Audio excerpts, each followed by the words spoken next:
5 దశాబ్దాల సుదీర్ఘ విరామం తర్వాత మయన్మార్ తొలి ప్రజా అధ్యక్షుడిగా హితిన్ క్యా ప్రమాణ స్వీకారం చేశారు.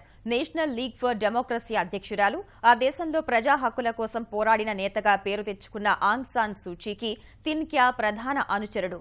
సూచీకి వ్యక్తిగత కార్ డ్రైవర్గా కూడా పనిచేశారు. వాస్తవానికి ఈ పదవికి సూచీనే ఎన్నికవ్వాల్సి ఉండగా సైన్యం రూపొందించిన చట్టాల ప్రకారం ఆమె పోటీ చేయలేకపోయారు. అందుకే తమ పార్టీ తరపున తనకు నమ్మకస్తుడైన హితిన్ క్యా నిలబెట్టిన ఆయన్ను అధ్యక్షుడిని చేశారు.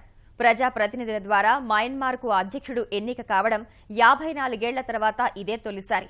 ఇన్నాళ్లు మయన్మార్కు సైనికాధికారులే అధ్యక్షులుగా కొనసాగారు.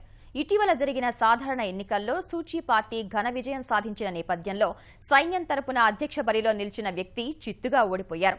మయన్మార్లో పూర్తి స్థాయిలో ప్రజాస్వామ్యయుత పాలనను అందిస్తానని, చట్టాల గౌరవాన్ని కాపాడేలా నడుచుకుంటానని ప్రమాణ స్వీకారం అనంతరం హితిన్ క్యా వ్యాఖ్యానించారు.